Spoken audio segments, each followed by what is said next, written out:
Hello, everyone. A great evening to all of you who have joined us at this great evening, in this great evening. On behalf of CNA Toastmasters Club, I would like to welcome each and every one of you. Like I mentioned earlier, today we have got some district officers, including District Director, Distinguished Toastmaster Nurul Munawara, and Club Growth Director, Distinguished Toastmaster Nisal Virakon, District Chief Judge, Distinguished Toastmasters Zamin M. Salim, and Assistant Chief Judge, Distinguished Toastmaster Ruan Jayasuriya, and other present district officers and past district officers, club officers, and there are a lot of Toastmasters, and we can see they are keep joining us. There is one thing in common among Toastmasters. We are always hungry. I mean, literally. We are hungry to become better leaders. We love to learn about leadership, and ultimately we would like to serve the community. That is why most of you are here with us today, to be inspired by a visionary leader. So once again, I would like to welcome all of you on behalf of CNA Toastmasters Club. When we talk about leadership, we should think about the future. Leadership is all about creating the future. Siobhan Daniel at Leadership Summit. When I was watching the videos or the programs, his programs, after we got to know that, after we got the great message that yes, he said yes to this program and he is going to join us, he is ready to inspire us, I started to watch video one after another. So the words I mentioned earlier caused me to understand that yes, as leaders, we should create the future. And he gave some examples as well in that particular speech.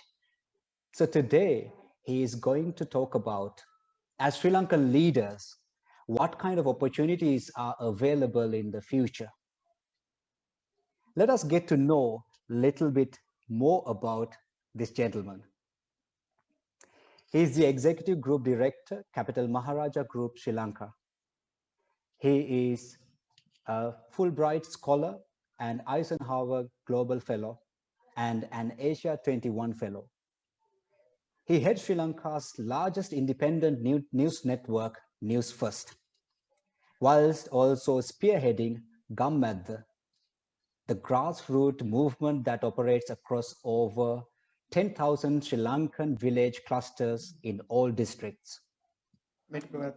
He is an internationally certified level 2 swift water rescuer and is deeply involved in local and regional disaster rescue and relief efforts. He sits on Global Advisory Board of the Watson Institute of Public and International Affairs at Brown University in the US, where he is also a visiting lecturer. He has the distinction of being one of the few Sri Lankan non-politicians to address the United Nations on several occasions on humanitarianism, and also he leads Sri Lanka's fight against modern-day slavery at the Bali process. He is an avid musician and lyricist with a passion for ancient Sri Lankan history. His first book, Island of Antiquity, was published, and dear ladies and gentlemen, you can find it on Amazon because it is available on Amazon. So thank you very much, Mr. Siobhan Daniel, for joining us today and accepting our invitation. And we are ready to be inspired by your words. Dear ladies and gentlemen, please put your hands together to welcome Mr. Siobhan Daniel. Thank you very much, Chavin. I am deeply honored to the CN Toastmasters Club for inviting me to speak to you It's always a humbling experience to be invited. I always think of the start. Every single time I'm asked to speak to a group of people, because the start was not as fancy as it is today. The start was very ordinary and nothing extraordinary. And it's always an honor. It doesn't matter if there are 5 people or 500, to speak to people who are hungry, as you said. And I must say that my association with Toastmasters goes back maybe 2 decades. I've been involved in Toastmasters, spoken at many Toastmaster events, and had very, very good friends whom I've been inspired by. Miss Padmini Samarasinghe was one of them. She passed away about 2 years ago. Yeah. Somebody who's very close to me and someone who was a great mentor to me as well. So I've had a very close association with Toastmasters, but I was never good enough to be a Toastmaster myself. So here I am speaking to all of you today. I went through a couple of thought processes when I was deciding on what I should speak to all of you about. And I thought I'd speak to you about leadership and my experiences. But then I thought I'm going to frame all of that under this one title, which is the Sri Lankan Century. And it may not make a lot of sense right now, but there's a rationale, there's a method to the madness. So I'm going to try to explain to you what I mean by the Sri Lankan Century. But I want to go back, reverse just a bit for a minute or two and speak to you just about me, okay? And none of the achievements that Chamin mentioned. Those are not that important, but I want you to understand from where I come from, which is very important to me. And it's also important to what I'm going to speak to you about. So in 1978, here was this kid who was born to parents, one from a tiny village called Uduville in Jaffna, the other who came from parents, one was from a tiny village called Wakwelle in Gaul, and the other parent was a Dutch burgher from Colombo. So dad was a Tamil from Gaul, from Jaffna. Mom was half Sinhalese and half burgher. Here I was born in 1978 to wonderful parents, honestly. But as you can imagine, being born in the 70s and then growing up in the 80s was quite difficult when you were a mixed breed, when you were a mongrel, as it were. But it made me interested in what Sri Lanka was all about. And I think that was the start of being curious about who I was. Why was my father called a Tamil? Why was my mother called a Sinhalese? Why was my grandmother called a burgher? Today, my wife is Muslim, I'm a Christian. So it's a real acharu, as we call it. But I think that's the essence of being Sri Lankan. We are different, but we are also at our best when we are united. So in my curiosity to figure out who I was, one of the things that I began to be interested in is our history. And this began at a very, very early age, starting from world history to Sri Lankan history. And I came across lots and lots of gaps in this history that we've been told, the history that we've been taught, and the proof behind that history, and also the history that I was seeing before my eyes and in literature that I was reading. And the one thing that constantly occurred to me was that we were being lied to. We were being told a narrative of history that was based on a political narrative as opposed to any fact. And this big lie that we've been taught in school and in university even continues to this day. And we're missing out because our history essentially teaches us on why we're different, on how we're divided, and celebrates that almost. When in fact, about 99% of our history points to the fact that we were at our greatest, that we were an undefeatable civilization when we were united. Now, it's not to say we didn't have our problems. It's not to say that we've always been divided and we've been this incredibly united nation. Of course not. There's no nation on earth that was united for always, eternally. But some of our greatest achievements were achieved not because we were divided, but because we found a reason to unite. And the facts, the proof of that stares us in the face. It stares us in the face. But unfortunately, particularly post-independence, the research and the history that we've been taught twists that truth. Now, I'm not going to get into that, obviously, but I do want to lay the foundation for the first part of this talk, which is basically about who we were. See, there are three great island civilizations in the world: United Kingdom, Japan, and Sri Lanka. There are no island civilizations greater than these three. Okay, so we, right at the start, are a civilization. There's a difference between a country with a history and a civilization. Okay, a civilization is a community that does things that no other part of the world, no other country, no other nation has done before, that has built a systematic way of living, communities that are self-sustaining, and also communities that build great things, structures, systems, and also communities that have communication and relationships with other parts of the world. So Sri Lanka has all of this, okay? Sri Lanka had all of this.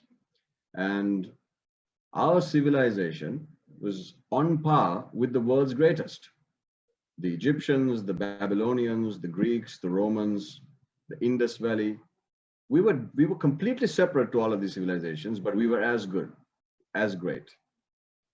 And there are many, many historians who will debate until the sun goes down about this, but the fact is, this is the truth. But we have to look at Sri Lanka's history quite differently in order to understand what I'm talking about. For instance, our greatness is in how we built a self-sustaining agricultural livelihood for thousands of years. And the one thing I love talking about is our cascade system. Now, I don't know how many of you know about our cascade system, but I will speak to you very briefly about it. In Sinhalese, it's called the Ellanga Paddhati. And my interest in Sri Lanka's Ellanga Paddhati was first sparked about a decade ago when I first heard about it and I began to study it. And basically what it is the system of controlling water for irrigation purposes. Now, if you travel to Anuradhapura, Polonnaru, or the Northeast province, you will absolutely pass by and see hundreds and hundreds of what we call Vavar, the Vavar, Sri Lankan Vavar. And we all love to probably jump into a Vavar and have a swim or look at it because it's beautiful. But in actual fact, the Vavar is one of the greatest engineering feats in the world, okay? And there's a reason for that. The Vavar in itself has maybe 20 to 30 engineering components, each single Vavar. And every single Vavar belongs to a larger system called a cascade system, okay, which might consist of 30, 40 individual Vavars which operate together. Now, and in Sri Lanka, to date, there are probably around 900 to 1,000 identified cascade systems. Okay, that's incredible. Nowhere in the world can you find that kind of engineering on that scale. Now, I don't know if any of you out there are hydraulic engineers and or irrigation engineers, and you know a lot more about me. I accept that. I'm not an engineer by any stretch of the imagination, but I'm only talking to you about what I've seen with my own eyes. An incredible system of irrigating fields and in a sustainable way. Um, I kind of almost, it's funny to me when today we speak about sustainable business when we, and we use all these international and global brands as examples.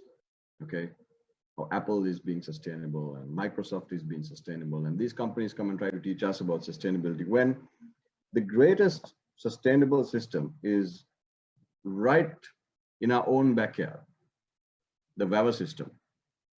It was not about irrigating fields, but it was also about conserving soil. So for instance, when water was conveyed from one point to the other, it was done so to ensure that the soil was nourished. And it not only fed paddy fields, but it also fed the rest of the area. So if you look at the Yodala, for instance, on the sides of the Yoda, on both sides, you have incredible vegetation, incredible fauna, because the Yodala nourished the entire region for something like 52 kilometers or whatever, however long it spans. And I could go on talking about, frankly, the Weber system for hours, but I won't. But the reason I'm bringing up this one example from our history is to illustrate the fact that we are really looking at the wrong place. And we're continuously and consistently doing that when we want to feel a sense of pride.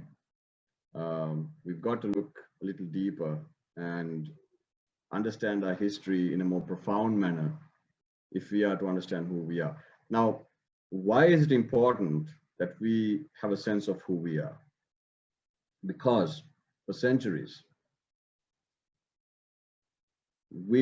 our identity has been, the attempts have been made to erase our identity. And we at some point must not allow that to happen. The colonial powers try to erase our identity.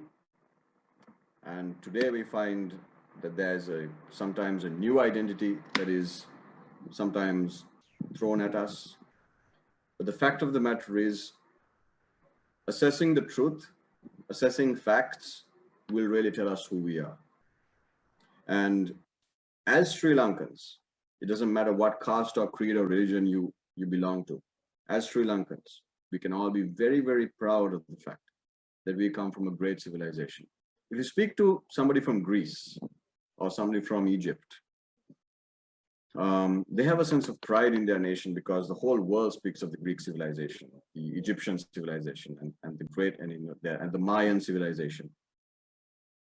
But nobody speaks of the Sri Lankan civilization because we are too busy arguing and debating about who amongst us is greater, when it doesn't make any sense, to be honest. If we somehow can find a reason to unite, and in the 1990s, we at least had cricket to unite us. But today, there are very few things that bring us together. There's so many things. We watch the news, which I'm partly responsible for. There are so many things and so many reasons to divide.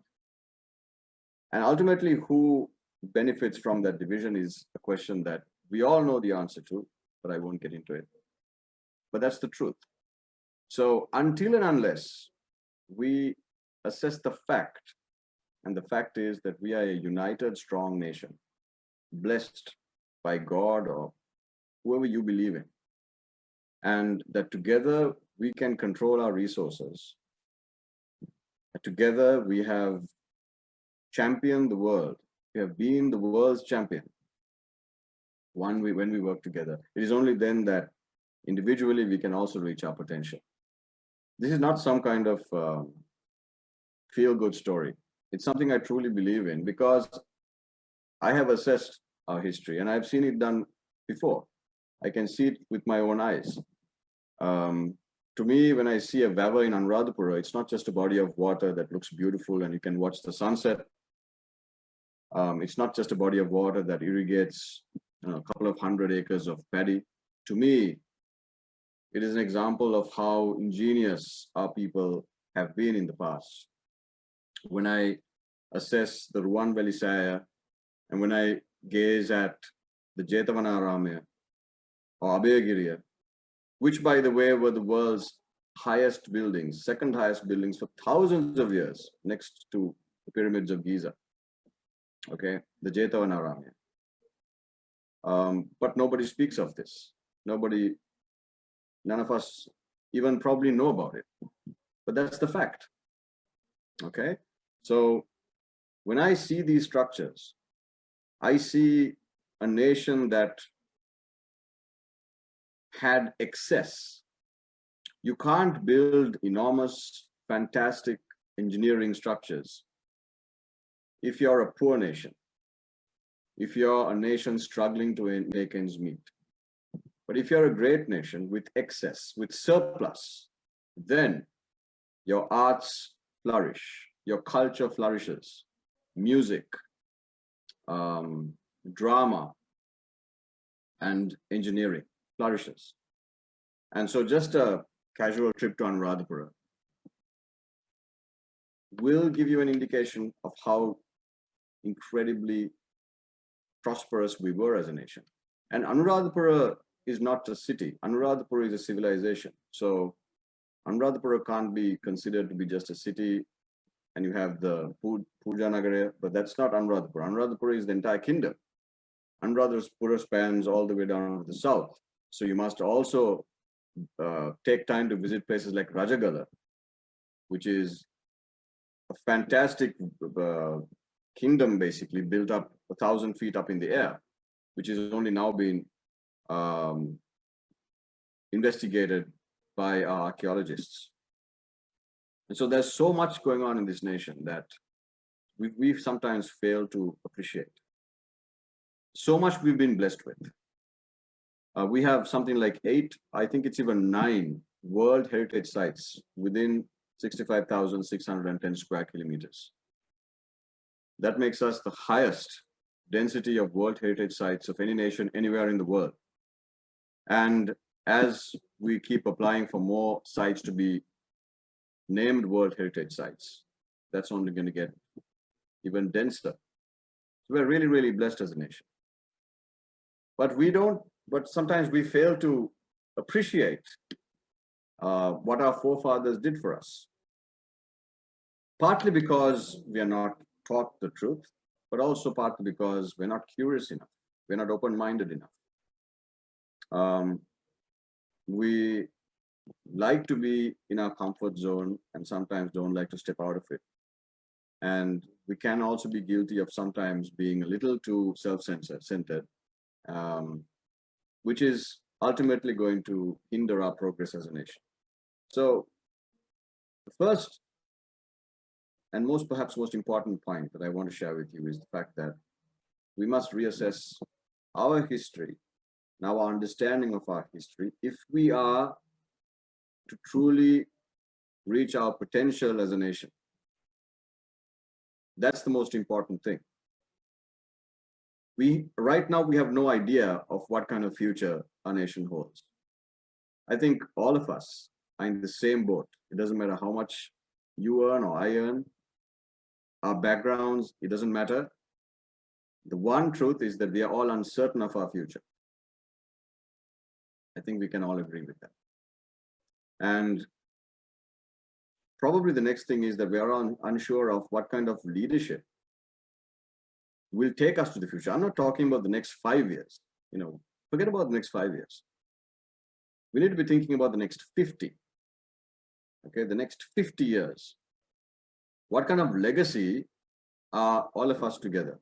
Okay, we have 60 of us now on this chat. What kind of legacy are we going to leave for the next 25 to 50 years? How are we going to assess that legacy? What are we going to do together? And how are we going to achieve our potential? So when you listen to, even this morning, in fact, I was part of a Zoom meeting where leadership guru was speaking about how to face adversity, etc. And I was part of it. And yes, I learned a lot. But at the same time, there are too many people telling us what we should be doing to become better leaders. There are thousands of books you can be reading about that, hundreds of YouTube videos probably. But specific to Sri Lanka, our situation is quite different because our individual future depends on the future of this island, and we cannot extricate ourselves from that. Okay, it's tied together. The option of dropping out and flying off to some other country exists, of course, and I'm not going to be the judge on who should leave and who should stay and all of that. But I, for one, have decided this is my nation, and I will stay here, come what may. And the reason I want to do that is because I somehow have a bee in my bonnet. I truly believe that we are short selling ourselves to the rest of the world. Okay. If you just look at what's going on today around the world or in Sri Lanka, we have people who are interested in India, people who are interested in China, people who are interested in America, people who are interested in everyone's interest except our interest. Okay, that's the fact. And I don't care, honestly. I don't belong to any political party. I don't, I'm not in anyone's pocket, so I don't care. I will say exactly what I feel, and that is the truth. I'm not saying that it's as simple as look out for your interests. It is a complex issue. It is certainly a complex issue. Geopolitics has always been complex. But the fact is, if we have collectively, see, we tend to delegate our leadership to people and then sit on the sidelines and watch. Okay? So we appoint somebody. It might be a CEO, it might be a president, it might be an MP, a minister. We've delegated our power, we've delegated our future to that person or people, and we sit back and we criticize and say, you've not done this and you've not done that. But I think that's changing. That's changing because, with this gadget, everything's become democratized.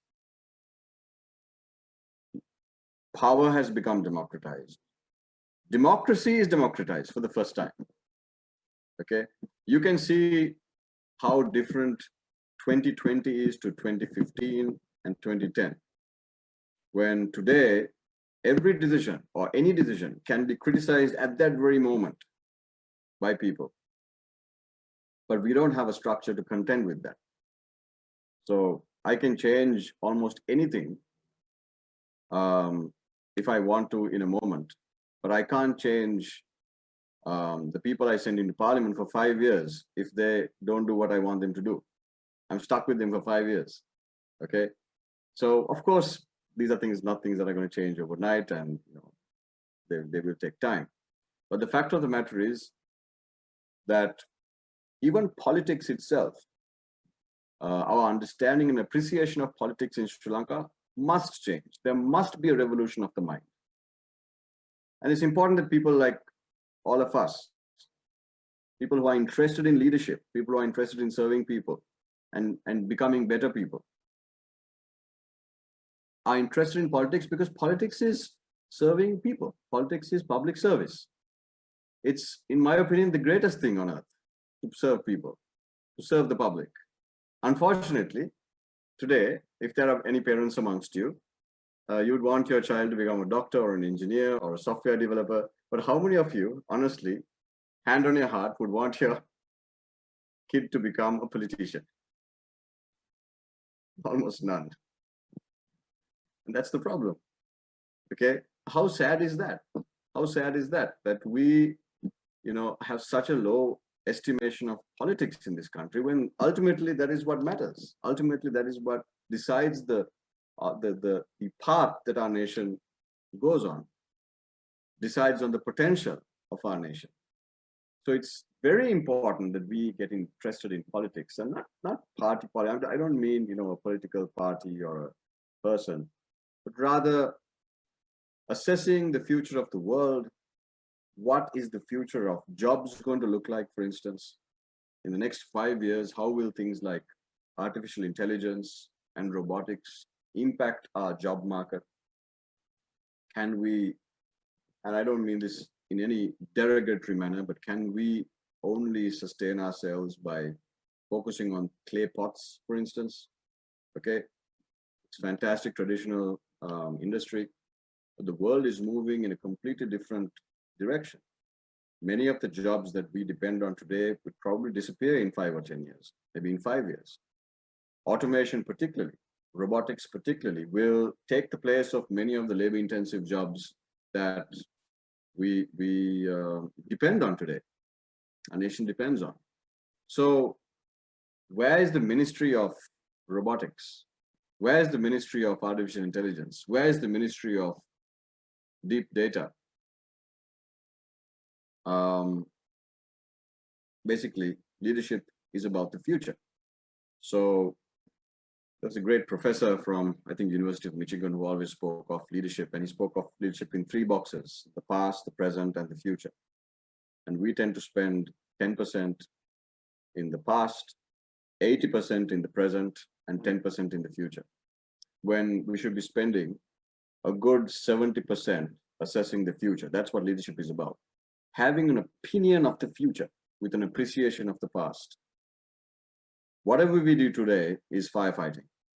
If you haven't created a future for your own self, if you haven't imagined your own potential, you'll be constantly firefighting. You'll be constantly short of your potential. Okay, you'll be short of your potential. But if you've got your eyes on the future, not too far in the future, but if you've got your eyes on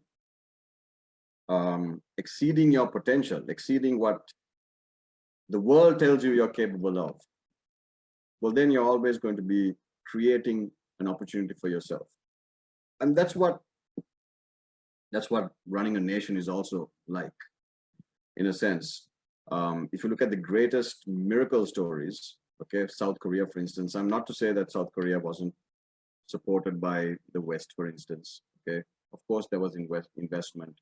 People always talk about Singapore, but the Singapore story is quite different to what we think it is. But, there are so many nations around the world that turn themselves around, and in a short space of time, in sometimes 10, 20 years, and lifted massive amounts of people from poverty into middle income, because they assessed what the future was going to look like, because they spent less time squabbling about today. Just watch the news, watch Sirius or any news bulletin. About 99% of the news that you will see is going to be about squabbles of today. Okay, how do we get by something today? It's very pedestrian stuff, when we should be arguing about and debating about stuff of the future. How will we feed ourselves? How will we be self-sustaining? How will we solve the problem of water? We have 103 rivers that flow out into the ocean, but yet we have acute drinking water shortages in 24 of our 25 districts. What's the solution? Just pipe-borne water all around the country. We have 30,000 waivers, which are in various states of, disrepair. What do we do with all of these bodies of water? These are the debates we should be having, and these are the things we should be worrying about, really. Okay, but rather than that, we're worried about all sorts of things in the present, and also things in the past. We tend to get caught up in this rhetoric of I don't, it's the only way to say it is just to say it. So I'm going to say it. Okay, we tend to shortchange ourselves by replacing bad representatives with equally bad representatives, because a couple of years have passed by. And then, as Einstein said, you keep doing the same thing over and over again and you expect different result is insanity. So how long more are we going to do this for? But all I'm asking you is to look at the facts. Look at inequality in Sri Lanka. You know what inequality is? Inequality is a simple term, okay? Sri Lanka is really not a poor nation. And I've said this many, many times. I've got into lots of trouble, but I'm going to say it continuously because it's the fact. We're not a poor nation. We're quite a wealthy nation. But the way our wealth has been divided is completely lopsided. We have a large portion of our national wealth with a very tiny percentage of people, okay? Whereas a very tiny percentage of our national income is with a very large portion of people. So it is disproportionately divided. One of the most unequal countries in the world. Okay? And that is what causes large numbers of people in Sri Lanka to live very difficult lives. That's the truth. Particularly the middle income earners in Sri Lanka, because we pay income taxes, but we're also paying lots of indirect and direct taxes. So often we're double taxed and triple taxed even. But also just below the middle income earners, we have millions, nearly 16 million of us live in rural parts of Sri Lanka. And for them, life is a daily struggle because it's a very traditional form of life with very modern problems. These have to be assessed very prudently by all of us. It's not enough to just leave it to politicians and leave it to parliament and leave it to one person and expect this messiah to change everything. We're all responsible.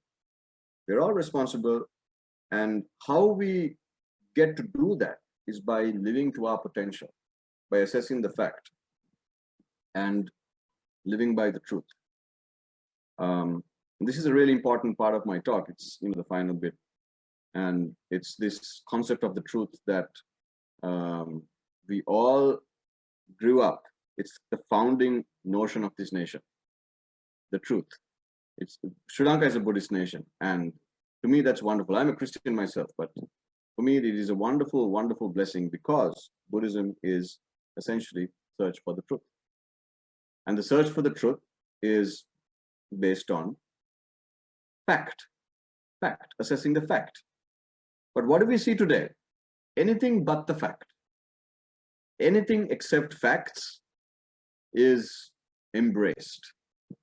And when the facts are presented, it's considered unpatriotic. It's considered anything except something that people embrace. And that is because we are looking for something as a nation. We're searching for something. We don't know who we are. I can assure you it was science, engineering, mathematics that built the Jetavanaramaya and the Ruwanveli Saya. It was not anything else. It was not myth. Okay, so we must return to our belief in the truth.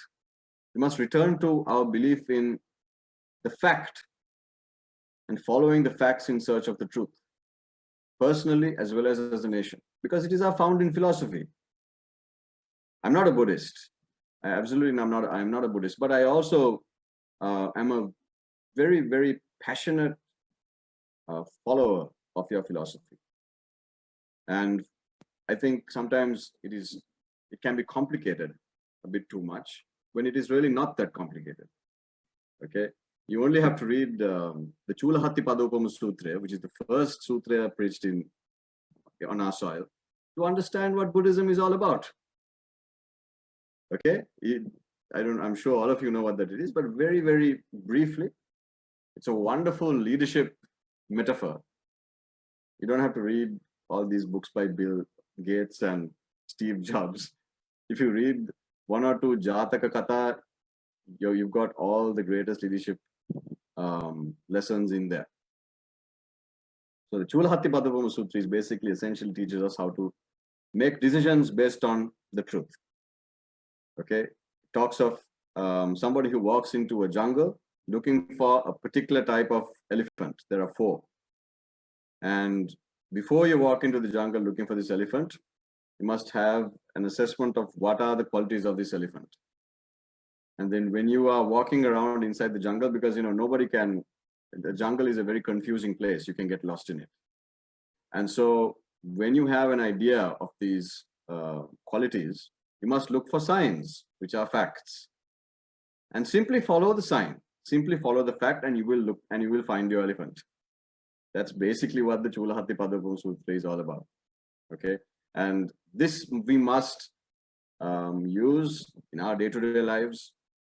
We must use when we exercise our franchise once in 4 or 5 years. We must use when we make decisions about our own futures, about our own lives. Let's just simply follow the fact and make decisions based on the truth. And we will be exactly where we are intended to be. But if we don't do that, and if we continuously in our personal lives and as a nation believe whatever is told to us, whatever is fed to us, whatever makes us feel good at that moment, whatever gives us a kick, then we will continuously make the wrong decision. And we will slip further and further and further down this very slippery slope. If you assess our economy, assess it with the fact we are in deep trouble. There's no two words about it. Okay, there's no nice way to say it. We are in deep trouble, but we have faced similar situations and we've come out of it. Okay, but we all need to know that there is a problem in front of us. If you go to a doctor and you have, let's say, diabetes, I'm sure most of you, it's not a comfortable thing to get to know.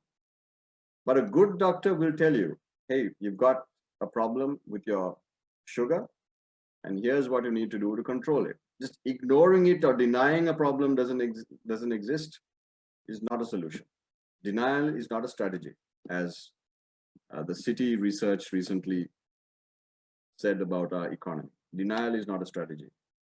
And so assessing who we are, assessing our civilization, reading up about it, and just going beyond the usual stories we know, understanding what a great nation we are, not just in terms of our landmass, but also our geopolitical positioning.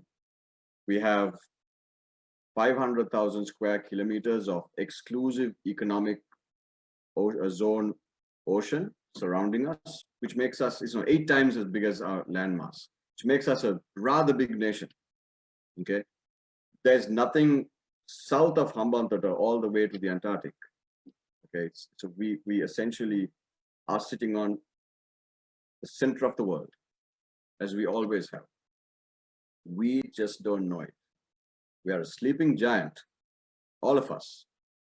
And it's in the interest of all other nations, India, Japan, China, America, Europe, to ensure that we continue to sleep for another 50 years.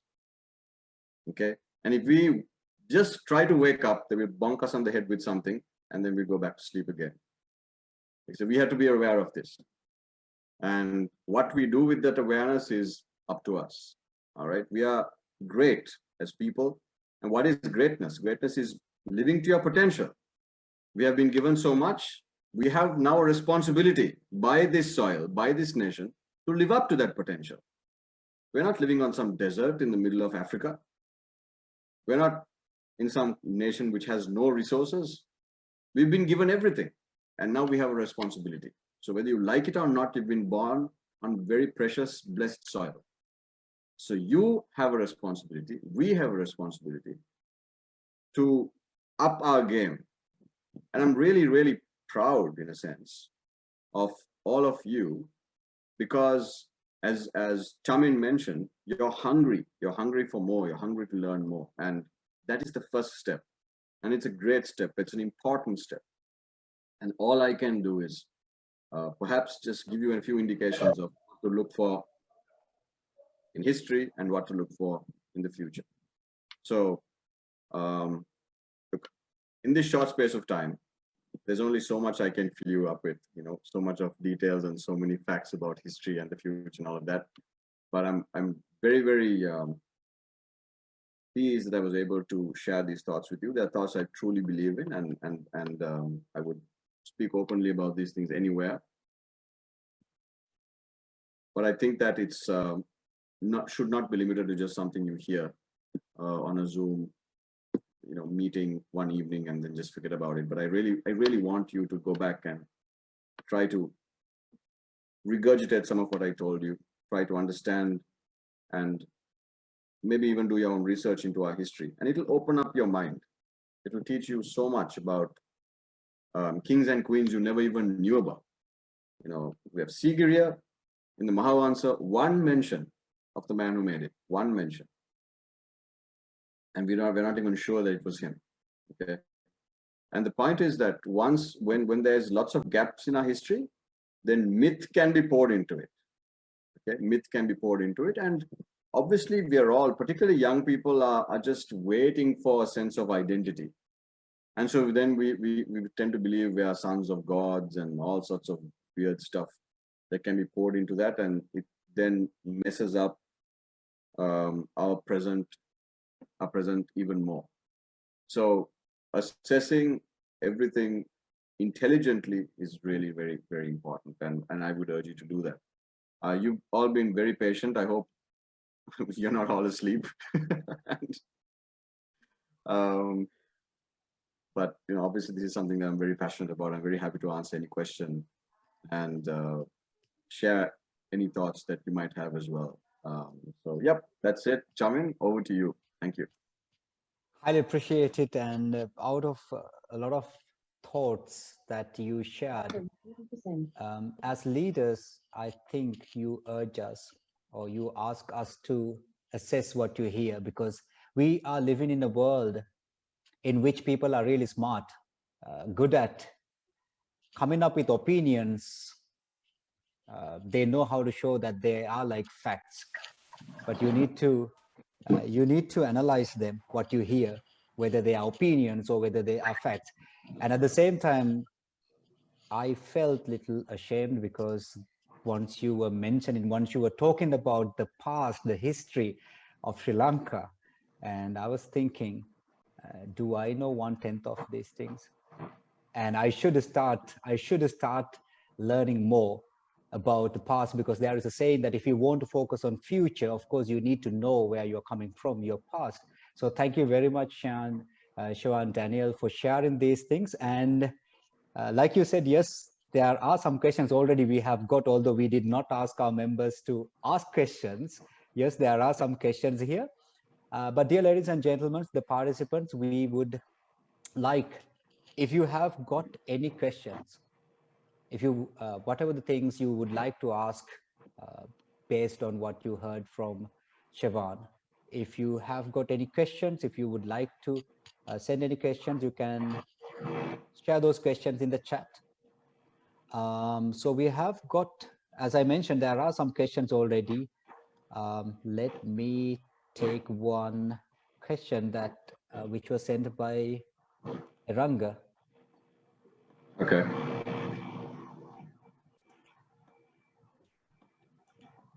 So he's asking, what's the role of us as leaders in the transformation of the nation to take decisions based on the facts? So what's the role of us as leaders? Great question. Thank you for the question. Your role is to assess the fact, exactly what I was talking about, and make sure that your leadership is based on the truth. So you have a responsibility with whatever you're leading. It could be a team of 2 or 3 or 300, to not and never get carried away with rhetoric, with emotion.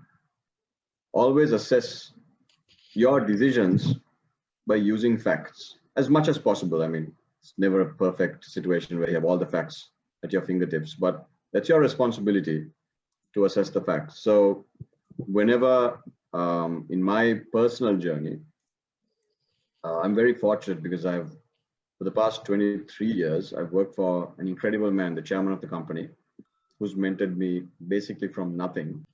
I started out as a typist to this person speaking to you today. It's an extraordinary journey because of this one man who decided to mentor me and groom me over the years.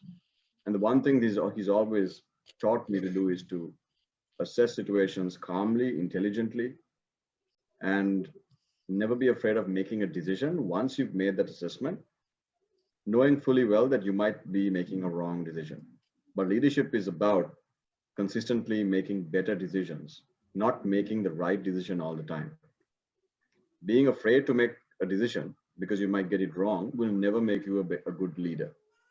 Okay, so it's not about being stupidly unafraid of failure, but always assessing facts, making decisions, and expecting that you might get it wrong once in a while, and having the strength and the confidence to keep moving forward. So I think in everything that we do, maybe at work, in our families, um, amongst our friends, and particularly when assessing our politics, keep speaking about politics, not because I want to be quite clear here. It's not because, there's any other agenda. It's just purely because it matters so much to us. It means so much to us. We're a very political nation, but at the same time, we're very politically ignorant as well. Okay, we love elections, we love being embroiled in all the politics, but at the same time, we tend to be blindfolded every time that there's, and it happens every single time. It doesn't matter who comes into power.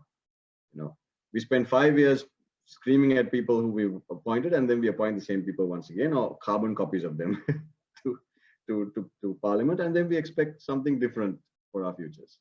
So as leaders, you might not be able to change the destiny of the nation, but you can make a dent in the direction we go in by playing your part, by rejecting the lies that you're told, rejecting anything that would divide us as a nation. It's really important. All of us would go down to any level if it meant feeding our families. Let's be honest here. If it came down to it, you and I, all 60 of us, probably 61 of us, would probably do terrible, awful things just to feed our families. And that's the very lowest level of humanity. Okay, but we don't have to address the lowest common denominator in humanity every time we need to go for an election. Okay, there are much higher ideas and higher qualities in humanity, which Buddhism professes, which Christianity speaks about, which Islam speaks about, that we can address if we are to move forward as a nation. We don't have to go down to that lowest level of, is the Sinhalese better than the Tamil, or the Tamil better than the Sinhalese, or is the Muslim man horrible and is the Hindu guy terrible? We don't have to go there, because if we keep going there, then the results are going to be also equally horrible and equally low. Okay, that's why it's important we understand we're a blessed nation. We have so much, so we don't have to start fighting with each other, because there's plenty for everybody. But remember, there's profit in disunity, but it's not for us. Right. Thank you very much. The questions have started to pour, and I'm in a deep trouble because once you were answering, I started to read the questions. Okay, let me pick another question.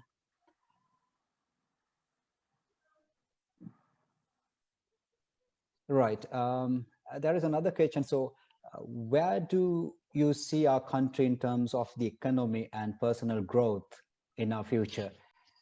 Because as we are still a developing country with so much going on. Yeah. I think we have to accept one thing. We have to prepare for a very difficult short-term future. If we are to get out of this mess, there's no way out of it. Okay. Come next July, we have to pay $1 billion in euro bonds. We already paid $1 billion a few months ago when a bond matured out of our reserves. So we're going to have to dip into our reserves again by next July. And we can't keep dipping into our reserves because that will have another series of repercussions. Taking loans to pay loans is not any way to run a country. There's this thing called a Hail Mary pass, which is, you just hope that something would happen. That's no way to run a country either. Continuously and consistently, this is how our economy has been run. And what would eventually happen is our credit is going to be so bad that we are either going to have to just sell stuff for nothing, and parts of our country just wouldn't be ours anymore. And there's nothing to prevent that, frankly. The other option is going to the IMF, but the IMF comes with massive haircuts. Okay, the reintroduction of tax regime. So, individually, we're going to have to go back to paying probably 15% VAT and increased income tax, etc. So it's going to be tough, But then it's the difficult, bitter medicine that we're going to have to take as a nation in order to get out of this.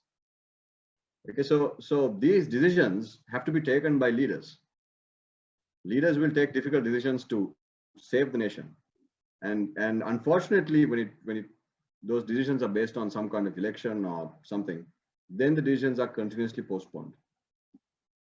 And here we are, 10 years of mismanagement, 20 years of mismanagement, and we're on the verge of a very, very difficult situation. So when I hear this story that we are ready to pay and we're okay, I just wonder how.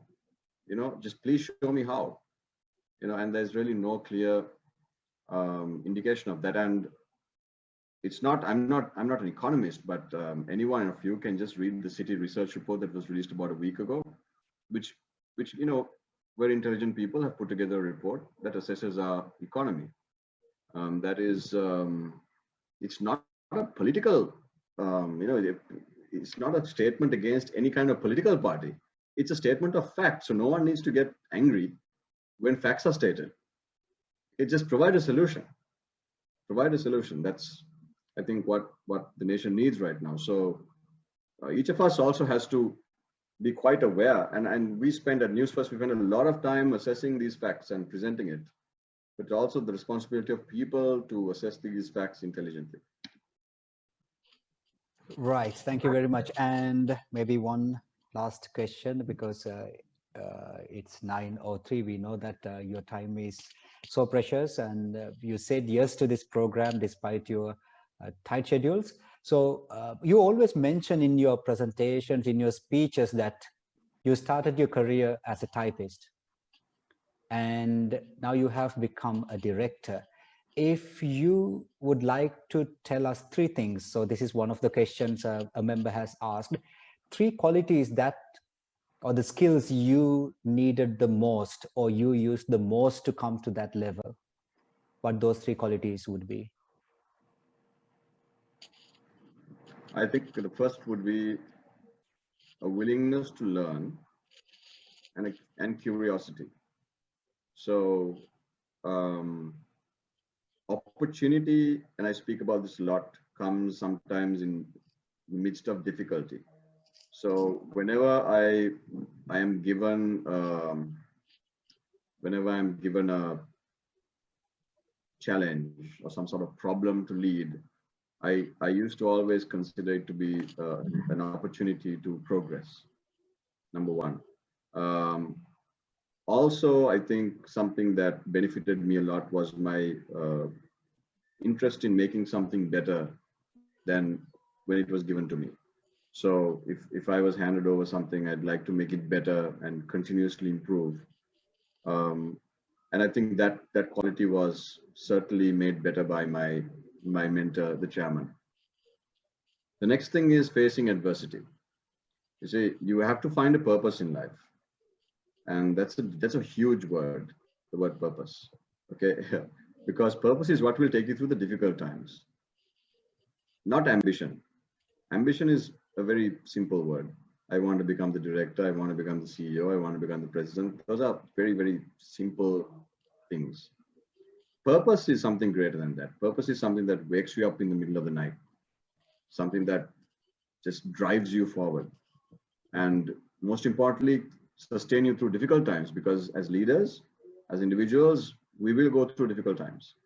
And if you keep sidestepping challenges, sidestepping every time you meet an adversity, you're never going to become a proper, better leader, because you won't have the experience of facing those adversities.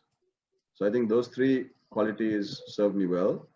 And I don't think at all that this is some sort of destination I've reached. For me, it's a journey. So that's also very important, that to me, yes, I'm obviously blessed and I'm thankful that I am where I am, but it's also for me just the beginning in a sense.